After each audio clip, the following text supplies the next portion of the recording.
તો ભાજપ દ્વારા પેટા ચૂંટણીને લઈ અને ઉમેદવારોના નામ જાહેર કરવામાં આવ્યા છે, જેમાં વિજાપુરથી ડોક્ટર સીજે ચાવડાને ઉમેદવાર તરીકે જાહેર કરવામાં આવ્યા છે। તો સંદેશ ન્યૂઝ સાથે સીજે ચાવડાની ખાસ વાતચીત સામે આવી છે અને વધુ વિગતો સાથે હિરેન જોડાયા છે। જી હિરેન,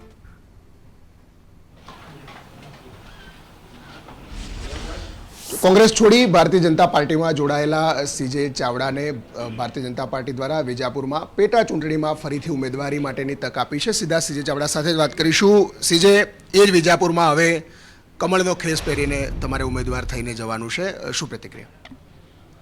भारतीय जनता पक्ष में जोड़ाया पछी आजे 2 महीना थया अने 2 महीनाथी हूँ सतत विजापुर तालुकाना गामे गामना लोको साथे संपर्कमां छुं अने भारतीय जनता पक्षना आगेवानो अने तमाम टीम અને કોંગ્રેસમાંથી મારી સાથે જોડાયેલા તમામ કોંગ્રેસના આગેવાનો જે ભાજપમાં સંમિલિત થયા છે એ બધા એક થઈને ગામે ગામ જિલ્લા પંચાયતની સીટ વાઇઝ બેઠકો પણ કરી લીધી છે અને ગામે ગામથી એવો આવકાર છે કે ના ભૂતો ન ભવિષ્યથી, એટલે ભારે પ્રચંડ બહુમતીથી વિજાપુરની સીટ જીતીને બતાવશું।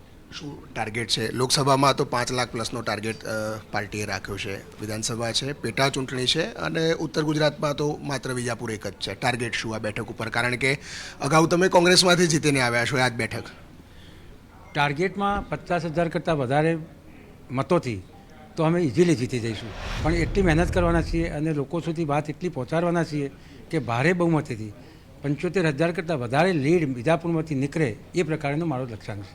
સૌથી મહત્વનું આ વિજાપુર બેઠક એટલા માટે છે કે 2022ની વિધાનસભાની ચૂંટણી વખતે ભાજપમાં જ અંદર વિખવાદ ઊભો થયો હતો અને એનો લાભ સીજે ચાવડાને મળ્યો હતો। પાટીદારો ભાજપના ઉમેદવારથી નારાજ થયા હતા। હવે તમે તો ત્યાં આયાતી જશો, લાગે છે કે આ વિરોધનો તમને પણ સામનો કરવો પડે? અત્યારે લોકસભામાં પણ અલગ અલગ બેઠકો પર થઈ રહ્યું છે। અત્યારે જોવા છે તમને વિરોધ થતો એવું લાગે છે, પણ વાસ્તવમાં એ નથી હોતું।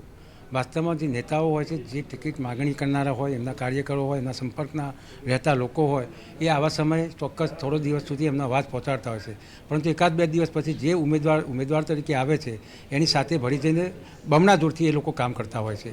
ભૂતકાળમાં 2022માં ચૂંટણી જીત્યો ત્યારે એમને અંદર જે વિખવાદ હતો એ વિખવાદના લાભને બદલે જે લોકો મારામાં વિશ્વાસ ધરાવતા હતા એવા ભારતીય જનતા પક્ષની વિચારધારાવાળા કેટલાક લોકોએ પણ મને મત આપ્યા હતા અને જે નવા મતદારો હતા એ નવા મતદારો કે જે મારી કામગીરીથી પ્રભાવિત હતા એ લોકો અને મહેસાણા જિલ્લા પંચાયતના કારોબારીના ચેરમેન તરીકે, ડેપ્યુટી કલેક્ટર તરીકે, ડેપ્યુટી ડીડીઓ તરીકે જ્યારે વિજાપુર મારું વતન છે ત્યાં કામ કર્યું હતું ત્યારે ગામે ગામના મારા જે પ્રભાવને લીધે મને વ્યક્તિગત મતો પણ મળ્યા હતા। એના કારણે કોંગ્રેસના કારણ કરતાં વ્યક્તિગત પ્રભાવને કારણે જીત્યો હતો એમ કહું તો પણ ખોટું નથી। અને એનો